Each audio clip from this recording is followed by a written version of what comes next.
15 मई की रात के अंधेरे में 3 बिहार के लोगों ने गिरौदपुरी धाम के अमर गुफा के 3 जैत खाम को आरी से काटकर फेंक दिया। इसके बाद ये मामला शांत नहीं हुआ था कि कुछ दिनों के बाद तिवरी नारायण में एक जैत खाम के सफ़ेद झंडे को हटाकर कुछ लोगों ने जैत खाम के झंडे में भगवा रंग का झंडा लगा दिया था। फिर 19 मई को आरंग क्षेत्र के पारा गांव में सतनामी समाज के द्वारा सतनाम भवन का निर्माण करने के लिए गड्ढे खोद रहे थे, लेकिन वहां के हिंदुओं को ये पसंद नहीं आया और वहां के सतनामी समाज के लोगों के साथ हिंदुओं ने मारपीट किया। फिर उसी दिन ग्राम बिटकुली में 3 लोगों ने कौशल उपाध्याय, दिलेश साहू, परशुराम साहू ने सतनाम गुरुद्वारा के झंडे को निकाल कर फेंक दिया और गुरुद्वारा के अंदर तोड़फोड़ किया था।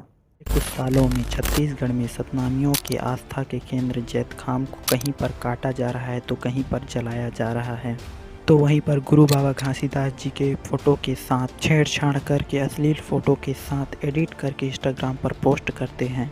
23 नवंबर 2020 ये पहला केस था जब धर्मपुरा में छत्तीसगढ़ सरकार के द्वारा गुरु घासीदास जी के गुरुद्वारा को तोड़ दिया गया था, ये बताकर कि गुरुद्वारा सरकारी ज़मीन पर बनी है, जबकि वहीं पर हिंदुओं का सामाजिक भवन भी था, लेकिन तोड़ा गया सिर्फ सतनामी समाज के गुरुद्वारा को।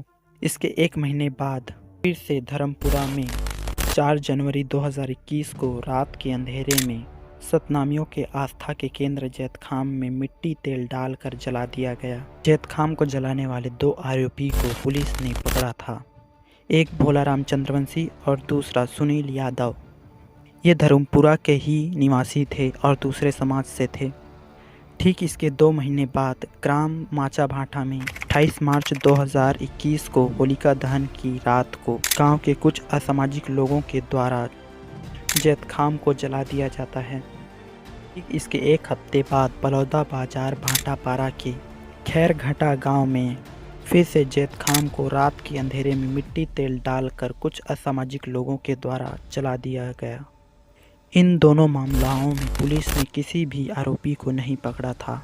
इसके बाद दुर्ग जिले के कटुलबोर गांव में 15 जुलाई 2023 की रात के अंधेरे में सतनामियों के गुरुद्वारा के जैत खाम के झंडे को हटाकर मुस्लिम समाज का झंडा लगा दिया गया था। इस मामले में 6 आरोपी पकड़े गए थे, एक नागेश यादव, दूसरा रवि जांगड़े और तीसरा राजा निर्मलकर, और 3 नाबालिग आरोपी पकड़े गए थे। इतना ही नहीं बल्कि और घटनाएं भी हैं, जैसे कि रायपुर में जोड़ा जैत खाम को जेसीपी से उखाड़ कर फेंक दिया गया, झजपुरी गांव में जैत खाम को उखाड़ दिया गया, सोमई खुर्द में सत्य के प्रतीक जैत खाम का अपमान किया गया, और अभी 1 महीने पहले की घटना है डुंडा गांव के कमल विहार में जैत खाम पर तोड़फोड़ किया गया। कुछ कट्टरवादी असामाजिक तत्व के लोग जो सतनामियों के बढ़ते प्रभाव को नहीं देख पा रहे हैं, वहीं लोग ये सब करने में लगे हुए हैं। कहीं पर जैत खाम को जला दिया जाता है तो कहीं पर मंदिर नहीं बनने देते और कहीं पर सतनामी समाज के साथ मारपीट करते हैं और सोशल मीडिया पर आए दिन सतनामी समाज को बदनाम करने में लगे रहते हैं।